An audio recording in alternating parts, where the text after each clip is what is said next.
So welcome to this first ever completely virtual Enlightening lunch. Thanks everybody for being here. First of all, I hope everybody is safe and healthy, and that their loved ones, friends and family are all safe and healthy, and please try to stay that way.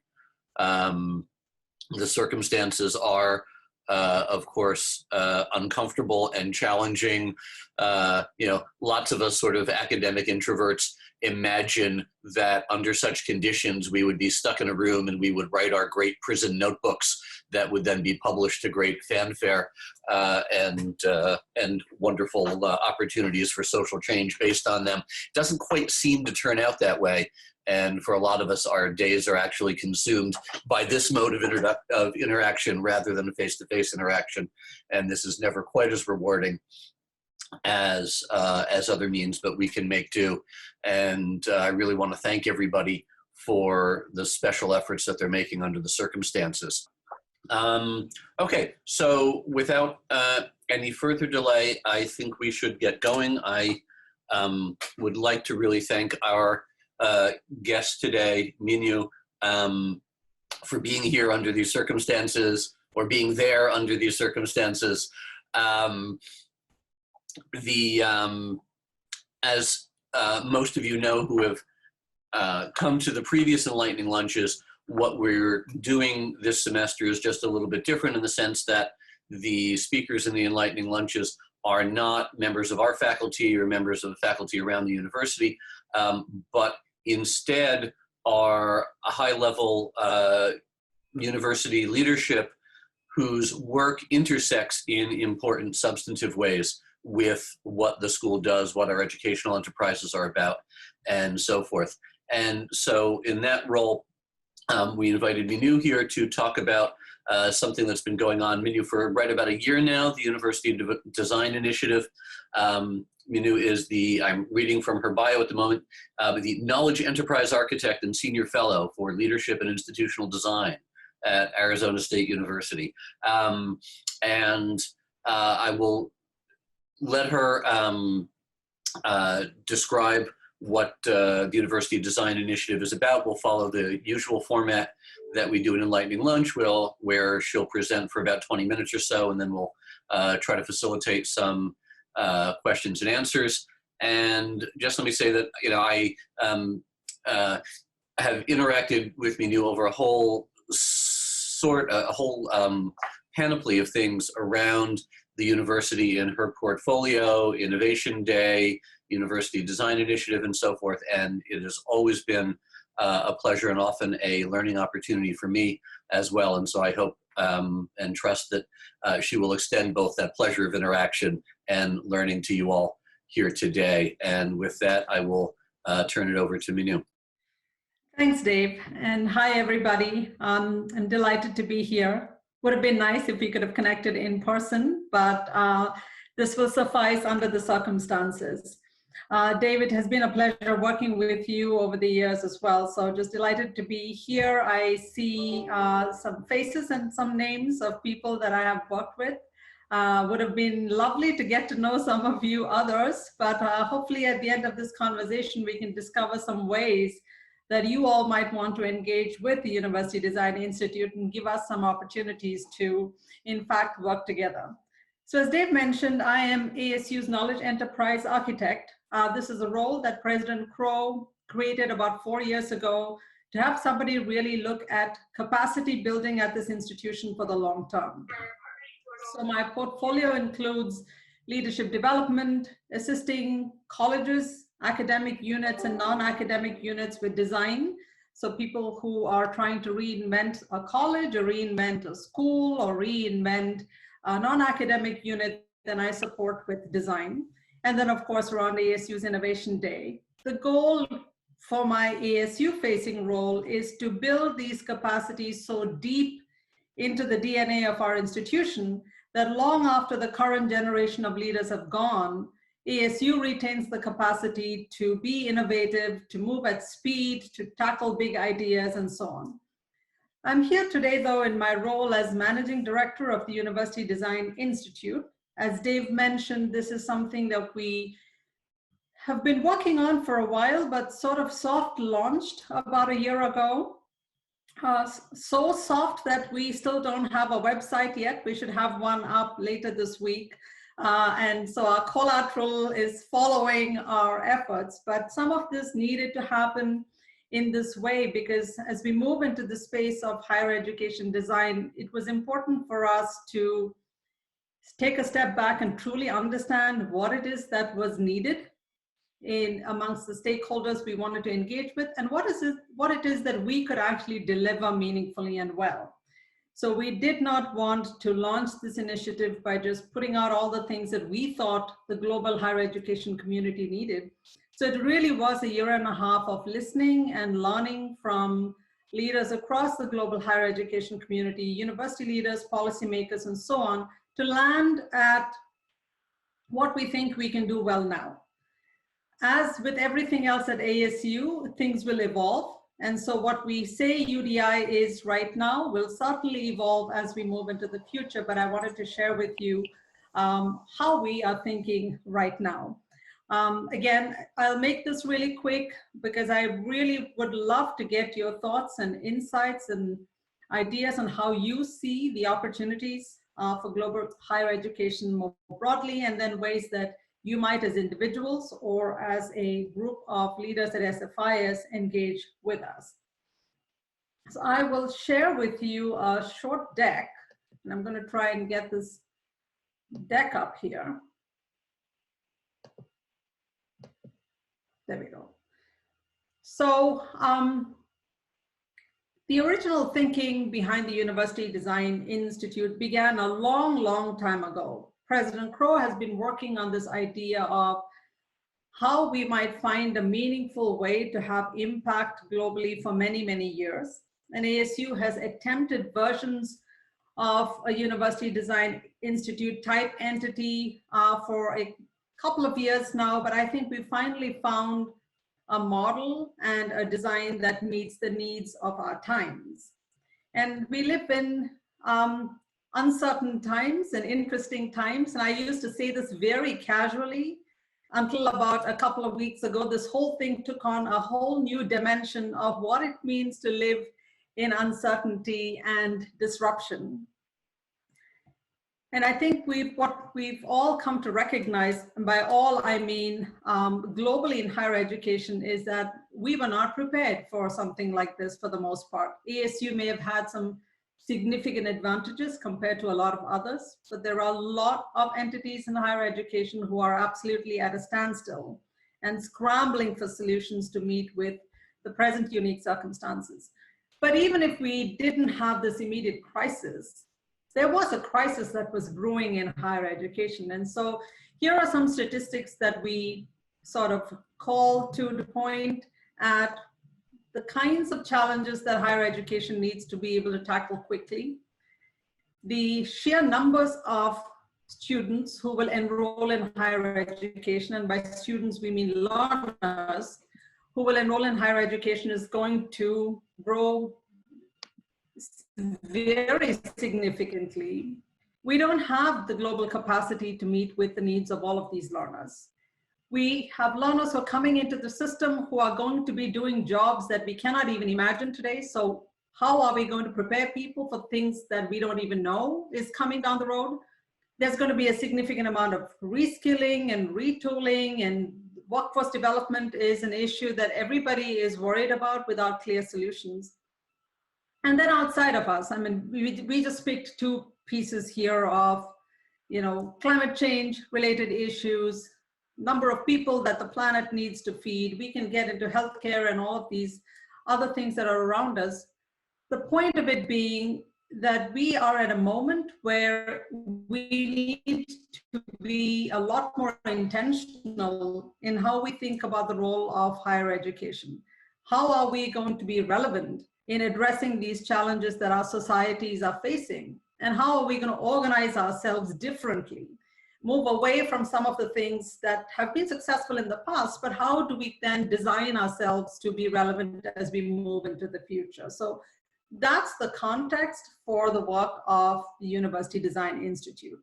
So who we are then, as we define it today, we want to be a catalyst for transformation in higher education. We are not taking on the responsibility of everybody else actually transforming themselves. We believe that ownership needs to be local, ownership needs to be wherever people are, wherever universities are, but we want to be a catalyst that moves people from ideas to implementation.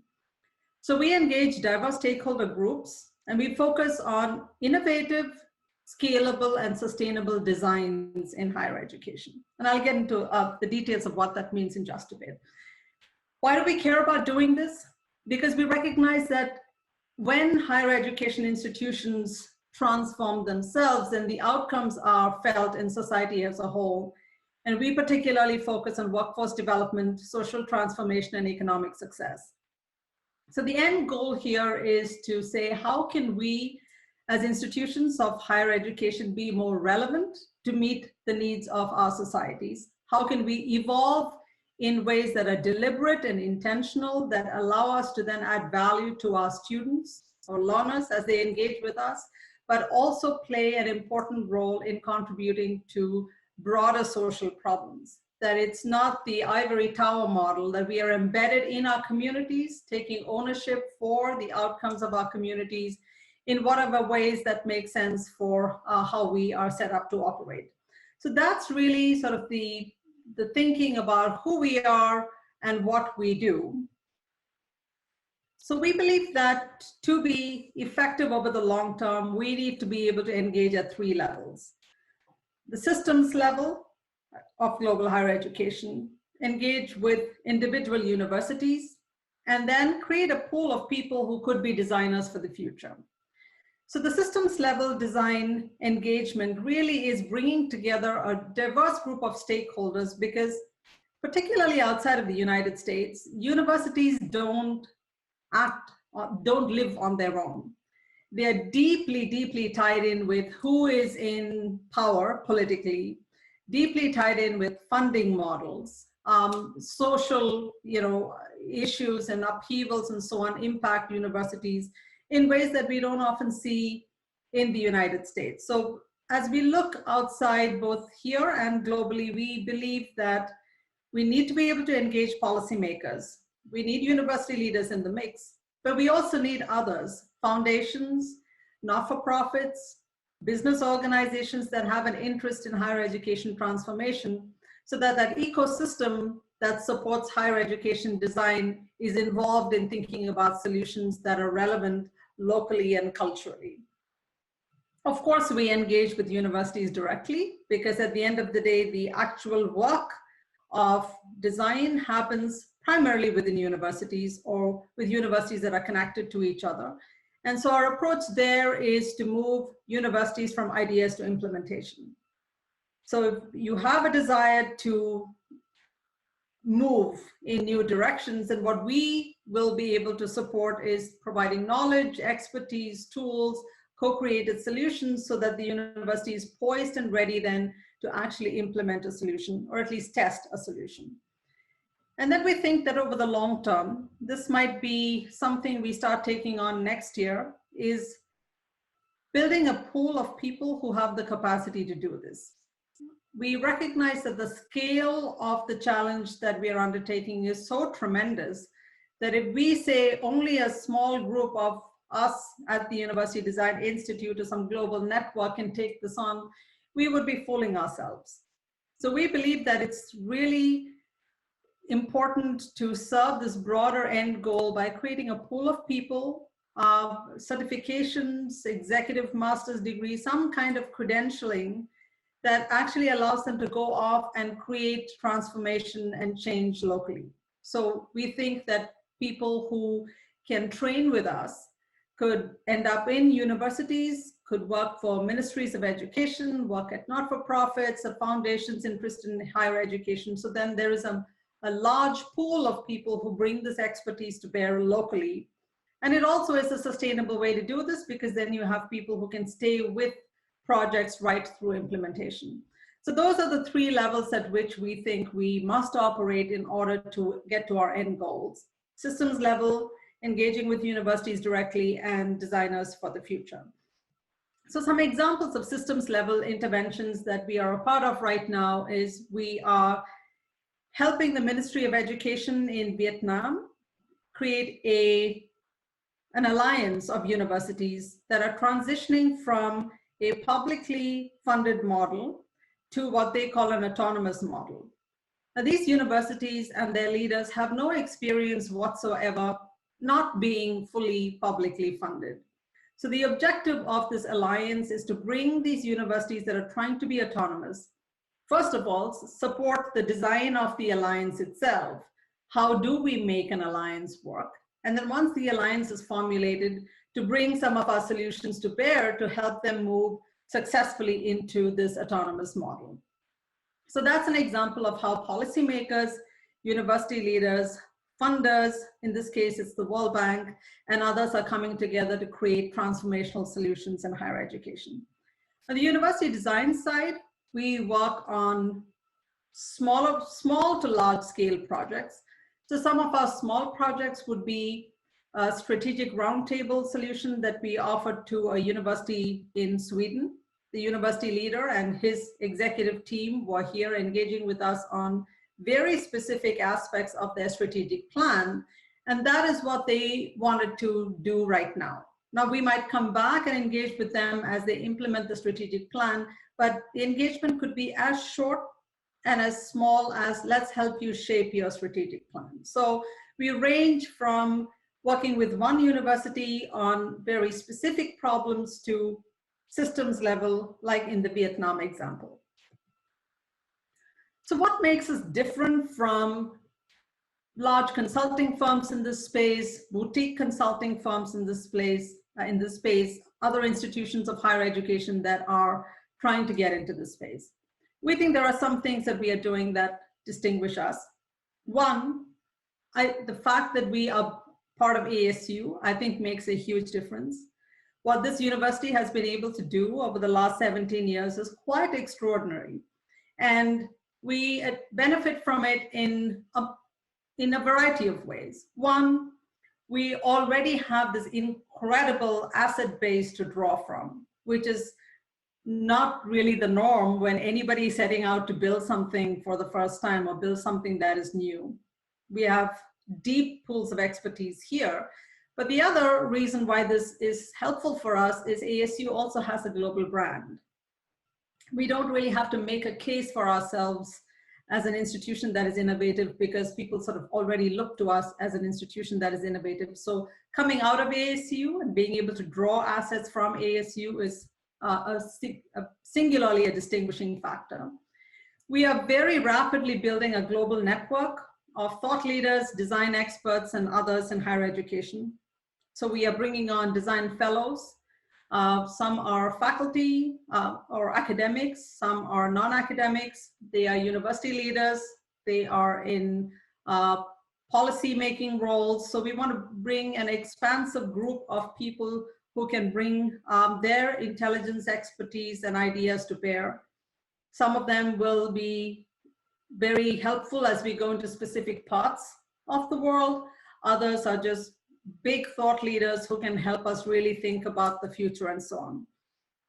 The third thing that distinguishes us is we are not trying to do this alone. We are developing partnerships both at the country level, regional, and looking now for global partners who can help with design and deployment.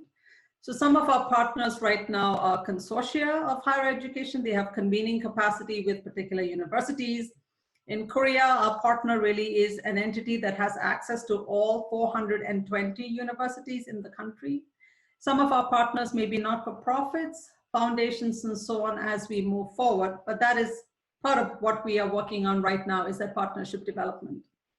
And then what we're also working on is a repository on really the more innovative ideas in higher education. We recognize that there really isn't a go-to place right now for the most interesting, the most leapfrogging ideas. And so we would like to be the place where the best ideas from around the world, around the themes that we're working on, then are available. And we would love to get your support as we build out this knowledge repository as well. So as we pull all of these components together, what is it that people will get if they engage with us? Strategic and operational designs for universities and higher education systems. And none of the work that we are doing is meant to be incremental advancements or just replicating what is already. We are really focused on innovative and truly sustainable models. It's not a transactional intersection with the University Design Institute. We want to be able to provide ongoing support. And we have just learned, all of us now, that much can be done virtually and using our tools. So we will certainly continue to build on these pieces. And what we're really hoping to end up with then is a broad global community of leaders and institutions that are committed to higher education transformation, committed to change, committed to sharing best practices and ideas, so that together we will see some momentum happening in our area, in our sector. UDI functions right now around 6 pillars. These are big thought areas that we drive our efforts through. Again, nothing is written in stone. This is our first cut at what it is that we will take on. What we are trying to do here is to ensure that those that work with us are focusing on something that is of strategic importance. So the reason why we are not going to get into things like what is your IT infrastructure, or what is your financial model at sort of at the tactical level. We do not want to get into sort of the nuts and bolts level of operations. We want to really be able to focus on designs at a more strategic level. And so these 6 pillars, really questioning the mission of universities and higher education. And here we are particularly focused on the access mission, because that is so important to ASU. How do we develop cultures and leaders and mindsets that advance innovation? We focus very heavily on learner-centered solutions, especially now with ASU's investment in the learning enterprise. We are engaging in conversations about who is a learner and what can universities do to support learners cradle to grave. And involved in that conversation are also thoughts about who is a faculty member, what is the role of a faculty member now, what should the role of a faculty member be. Moving to the left bottom of that screen then, topics of really great importance to a lot of universities right now are resource acquisition and strategic partnerships, especially with business organizations. Everybody is feeling the pinch of the financial issues that are going on, so that's an area of interest. Designs that support collaboration and solutions. So a lot of people are interested in what we can offer because of interdisciplinarity and the reputation we have around being successful with interdisciplinarity. And I think this might be a specific area where all of you can make some significant contributions in our thinking and in moving our clients forward. And then of course there's leveraging technology and all things that come with digital innovation. We have been really busy over the last couple of weeks pulling together quick solutions for our partners. So we are offering, starting next week, a series of free webinars on supporting faculty and students as they move to online models. A lot of universities don't have the infrastructure that we have, don't have the resources to prepare faculty. So there is a sense of very real panic in a lot of places. And so we are putting together some quick solutions. We are finding ways to train faculty and university leaders in figuring out how to navigate this. So while the original thinking was that we would think long-term about digital innovation, this moment has caused us to say, let's focus on the here and now. What is it that our clients most need and what can we offer? So that's really our sort of our thematic set in terms of the topics we will offer. Our solutions then fall into 3 buckets. So we have convenings. We believe it's important to bring all stakeholders together in a variety of ways. So with the Mary Lou Fulton Teachers College, we were about to launch in April the first of a series of what we were calling provocative dialogues in higher education. Virtually, having panelists from different parts of the world. We will now figure out how to actually pull it off. We've had to rethink our model, but that might be an example of what we might do. And we would love to engage with all of you to say, how do we, provide some thought leadership? How do we bring provocative ideas to the table for those who are thinking about higher education. I couldn't hear what you said. Regional convenings are part of what we were again going to pull off a few this year. Now don't know yet how that's going to work, but the regional convenings were focused on policymakers, university leaders in a country or a region. And we are still thinking about our first annual design summit in fall 2021. And hopefully we can still be on track to do that. Under capacity building, this is the bulk of what we do right now. We offer a whole bunch of virtual solutions, which today looks like webinars and virtual mentoring. We offer design workshops, design labs, and strategic roundtables around our thematic areas. So our partners and clients can either pick a whole design pillar or pick a very specific topic, and we customize our solutions for them. Credentialing is not something we've done yet. Dave and I have had, I believe, a couple of conversations on this, and so this is on the radar for us to pick up and sort of start thinking a little bit more seriously as we get into fall. And again, would love your contribution and your participation in helping us both design this and pull it off as well. So I just want to wrap up with where we are today. We are a fledgling operation in a soft launch mode, but in the last year, we have engaged with over 50 universities and over 130 leaders from a variety of countries. We have about 13 countries right now in the pipeline. Right now, everybody's taking a deep breath, but we believe that once the immediacy of the crisis is moved on, there will be some renewed enthusiasm for thinking about what we might do in this higher education space. So what do we hope to do in 5 years? We would really like UDI to be the go-to resource for global higher education design. We want to be that place that people think of as providing both thought leadership as well as implementation and design support. We would like to get to 500 universities and over 800 leaders, and hopefully with our suite of credentials that we are thinking about, we'd love to get some out there as well. So that is very high level who we are at the University Design Institute, what we are trying to do. It's a very small operation today. We have a total of 5 people that are sort of the nerve center of the operation, and we draw on resources from across ASU and from people outside as we engage. And so really, I want to end this with an invitation to you to share your thoughts, ideas, challenge our model, really support and participate in any way that you think would be of interest to you and would help us move forward as well.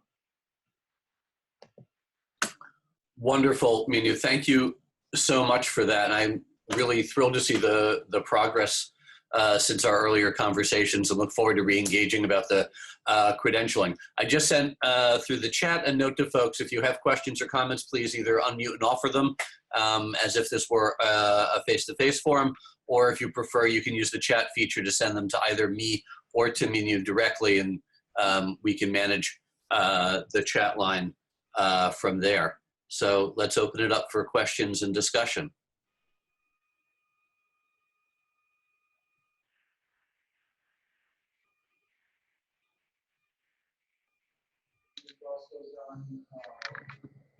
I have a question. Hi, Minu. Nice to see you. Thanks for doing this today. So about 7 years ago, I was involved in a conference in Ecuador on designing the University of the Future. And at that time, there were some folks, I want to say they were in the School of Sustainability, maybe, I don't really remember, who were doing something which seemed similar. But it was very costly. In other words, the university in Ecuador was going to be charged a lot of money to engage with us. So we ended up doing it for free, a bunch of us. And I guess I'm wondering, what's the, is there a funding model that, universities pay a fee, or how does that work? Yeah, it's a complicated piece to pull this off globally. But yes, universities do pay a fee to engage. We are, in the spirit of being a not-for-profit, our end goal is not revenue generation. Our end goal is to make sure that we are sustainable. So the fee is not prohibitive. Well, let me take that back. It could be prohibitive for people from some parts of the world. And so for those that can pay, right now we charge a fee. And what we're trying to do is to find funders and support for either subsidizing for those that cannot afford it, or for a foundation to really adopt universities or a region, or a philanthropist to take on a university or a region and support that way. It's very complicated because there is no such thing as a global price point that makes sense for everybody. There's incredible differences in price sensitivity, but we must run this in a way that helps us generate revenue, or else there is no way we can be sustainable over the long term. Minu, just associated with that, could you say a little bit more about the relationship between UDI and ASU? Because I get the sense that this is almost like a semi-autonomous project, even down to all of your branding, which was UTI and absolutely not ASU branding. So what, it's something that we're struggling with is, how do we make ourselves relevant to people outside? We absolutely need to be grounded in ASU right now, because without ASU, we wouldn't have any reason to exist. And so unless we are able to draw from all of the assets and the expertise that ASU has, UDI has no reason to exist right now. But I also want to be careful in that it doesn't become all about ASU. There is a sense of, as we engage with universities outside the world, people are a little afraid of, are we trying to push the ASU model? Are we trying to push an American model? People use phrases like intellectual imperialism.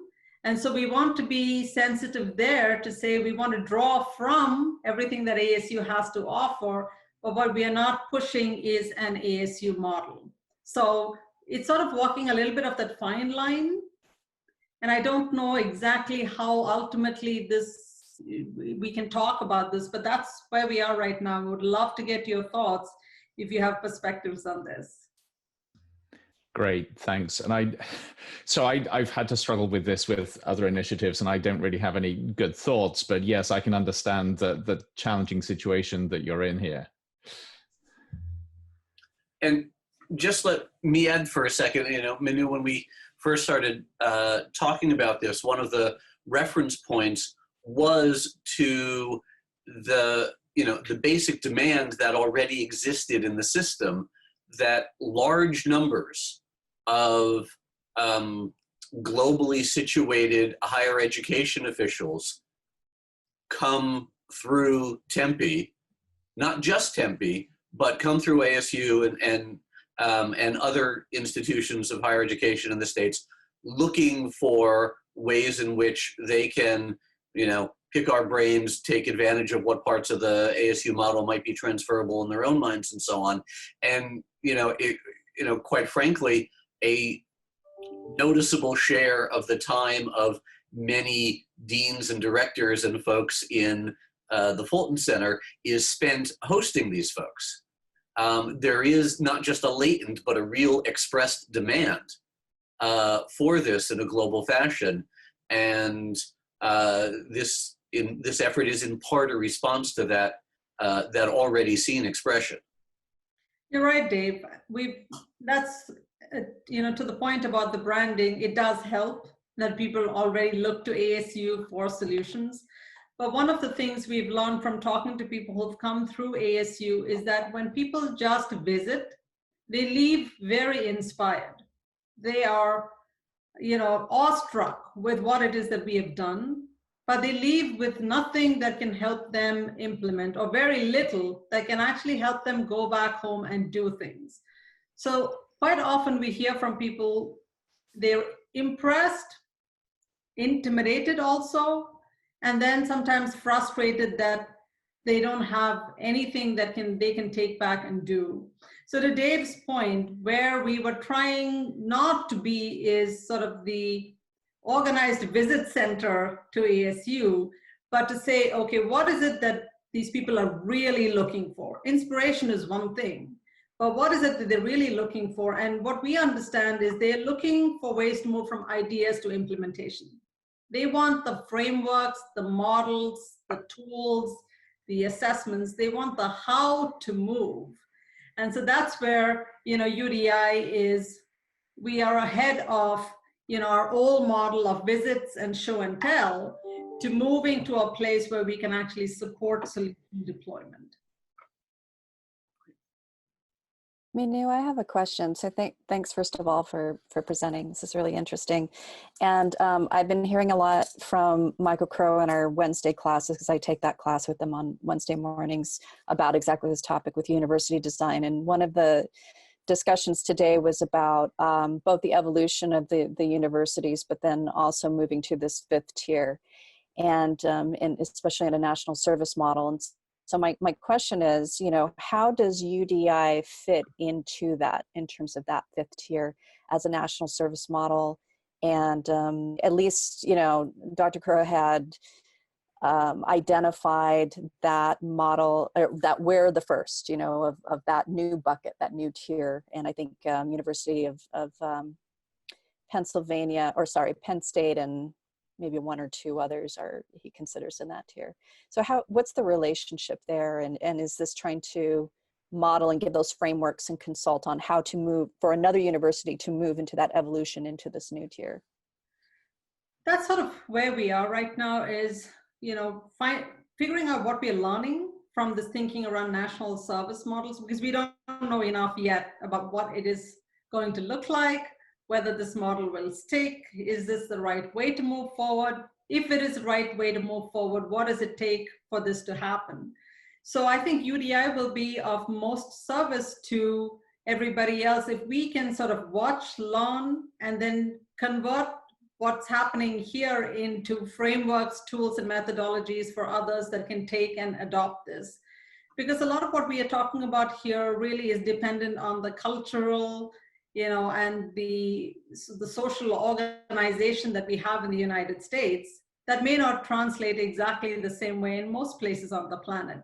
So I think we probably want to watch and learn, contribute to the design of the National Service University system here, but then figure out how to take everything that we are learning and make it or package it in a way that makes sense for people in other places who will want to tweak the model if they were going to do it that way. So, to answer your question, then we want to be both in the middle of the action, but also watching and learning from, so we want to be on the dance floor and also be on the balcony in some ways. Want to engage, help build the solution, but then also watch, learn to see what's working, and then figure out how to bring that to everybody else. What I failed to mention in this deck, because this deck was primarily meant for an external audience, is that ASU will be UDI's client A in perpetuity.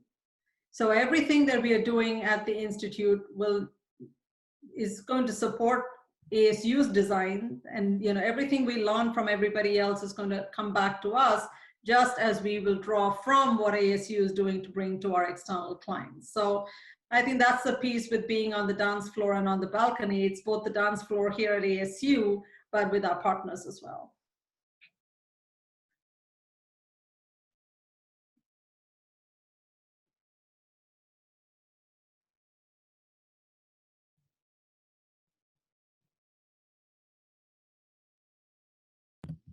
I've got a related, kind of a follow-up and related question to the one Alicia just asked, because one of the pillars on the pillar slide you mentioned was designing to support collaborations and solutions with societal impact. And it strikes me that the faculty that participate in that kind of socially embedded, community engaged, really relationship development intensive work spend their time and energy in a very different way than faculty who might be teaching or publishing for academic journals and resources. But the tenure and promotion policies don't always line up for the more socially embedded, community engaged work. And so as you engage internationally and even with other universities in the United States or even within ASU, I'm curious about how you help schools or departments or entire universities manage these differences in tenure promotion policies, which have existed for a very, very long time, but now we're kind of proposing that based on this new designing for collaboration and societal impact, we might be kind of calling into question a value system that has advanced a lot of people's careers for a very long time. So how do you anticipate managing some of those tensions in what you do? You know, that's a great question, and it's one of the stickiest problems. There are a lot of places where people don't even want to address this right now. It feels so fundamentally, you know, deep rooted that there are not that many leaders out there that actually honestly have the appetite to take this on. And this is also, and Dave and I have had conversations about this at ASU. This is something that we still struggle with at ASU. Now, we look out more broadly globally, you know, a lot of places really don't have robust tenure track systems like we do. So, you know, in some cases, that's not really a problem. They're desperately trying to have a tenure track and trying to publish and sort of move up in the world rankings. There are a lot of other places where the whole idea that academics are going to even be engaging in the community is a non-existent thing, right? They're just going to do their research, if at all, or a lot of places, all they're doing is just teaching. So there are different levels at which these ideas need to be unpacked, and there are different levels of maturity as we engage with the broader global community. But the core issue is at the value level. How do we want to be and who do we want to be? And tenure, I think, is going to be one of those that we are going to have to figure out a way to tackle if we truly want to be ultimately impactful in society. But I am not sensing any appetite at all to take this on because this is so fundamental. And especially in the United States, I think the resistance is this is really solid because it is so much a part of our identity as institutions. And it's not just the university. I mean, I think at ASU, the conversation always comes back to what about our professional, the academy as a whole? And we don't exist as in a little bubble where we make our own rules. We need to be part of an academy that needs to acknowledge and respect who we are. So this seems to be one of those hard ones to take on, and I'm not seeing anybody willing to go the distance on this.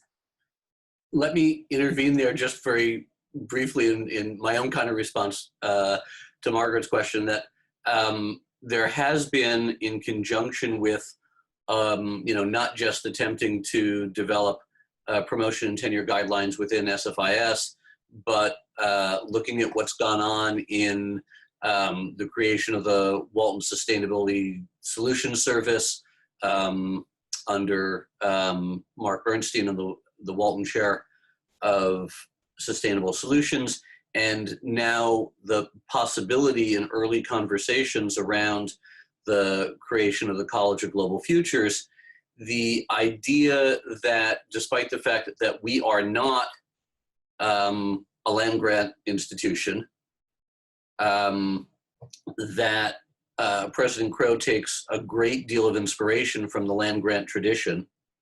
And there are very important ways in which the extension model of university-based extension agents who partake in some measure of community engagement and some measure of the protection of university-based tenure, that some version of that model could be piloted in places and could be experimented with at ASU.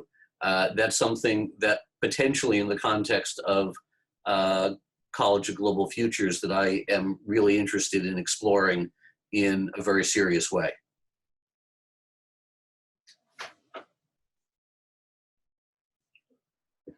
There's a question from Jason Brown in the chat. If Minu, you want to look at that and... Looking at that right now.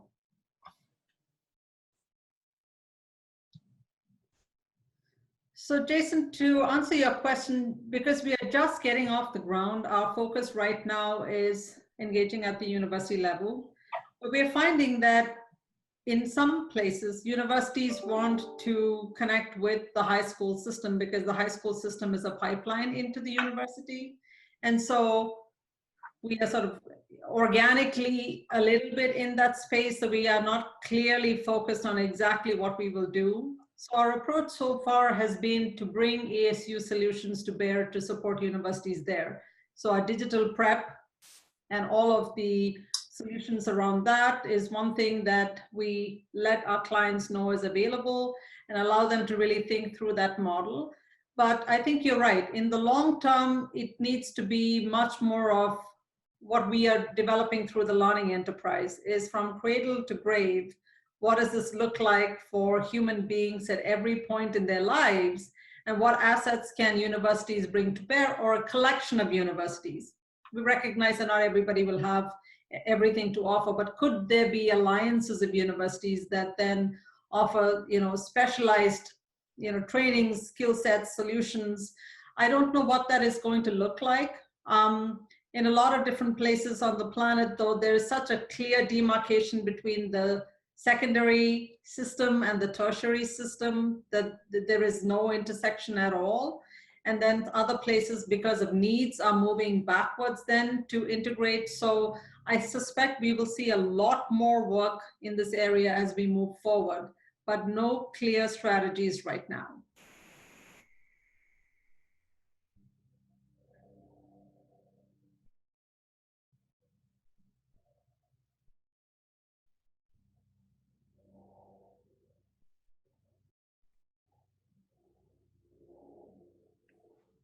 One failure of this mode is I can't look at everybody and see body language from everybody and see if somebody looks like they might have a question and encourage them. So I'm encouraging you, even if I can't see you, if you're squirming and thinking about something. All right, I'm squirming and thinking about something. So, my focus of what I'm interested in working on is with young people of color. And these are young people between the ages of 18 and 25, and how they relate and what their awareness is to emerging technologies, and how cultural intelligence can actually be leveraged as a part of engagement and retention, and then also shareability within a community in terms of what they learn. And so that's just a very general way of talking about it. But I'm curious, when you're looking at your work, how does that relate? What is your group doing in terms of working with very diverse? There's a lot of assumptions made on what the needs are and what the awareness levels are. And I hope in my research, through my doctoral program, to maybe debunk some of those assumptions. And I'm curious, what your group is doing, and also, how does cultural intelligence play out into some of the frameworks and strategies that you're using for university design? So we have, I don't think we actually have a choice but to be culturally intelligent and sensitive as we engage the world. I mean, as I shared with you earlier, there is frustration in some pockets of the world with the way American universities have engaged historically, or European universities have engaged historically. So we are deeply sensitive to that as a need. We also are acutely aware that every country, sometimes even within a country, whether you're public or a private, depending on the region of the country that you come from, there are differences. And so we are very early in developing our models and our frameworks for operations, but we are very, very clear that we must not take anything for granted. We can't go in with assumptions about who people are, what they really need. And so we have built a model here where it's a constant dialogue with our universities, and that's where our partners have been very, very helpful. So for example, as we get into Korea, this partner organization that we have there, they have connections with all of these universities. They, in some ways, coach us on what's really important and relevant, what's really going on, what is sensitive, what's not. And so I think that it has to be that model of us, learning, listening, really paying attention to what it is we are hearing and what it is that we are not hearing. As we engage. But you're right, I think we would, the other thing that we've learned also is that in a lot of places on the planet, relationship building is important. It takes a long time to earn the trust of people. It takes time for them to, even if they are impressed with what you offer, they're not going to be ready to work with you until they know that they can actually trust you. So we are learning a lot along the way, but for right now, our approach is we are listening first. understanding and questioning assumptions as we go along, and then really looking for partners who can help with some of the translations as we move forward. Thank you. Great. That takes us basically to the top of the hour. Our standard practice at this point is to invite the speaker, if she's still available, to spend a little bit more time specifically just with the doctoral students. Minu, I don't know if I had mentioned that to you before, and but if you have any additional time to hang out, just with. Happy to do that. Yes. Before everybody else drops off, I want to say thank you again for the opportunity to connect and for you taking your time out to be here. You know how to reach me, minu.ipe@asu.edu. If you have any questions, comments, perspectives, ideas, ways in which you would like to engage, relationships you have with universities or partners who might benefit from working with us. I mean, really, this is an invitation to engage with us, help us, do good work, and really be able to draw on everything that you all bring to the table as well. And then just be safe and healthy, and hope you and your loved ones and our community can come through this and thrive and be wonderful on the other end of it. Great, and thanks from me to you all as well, and again, be safe.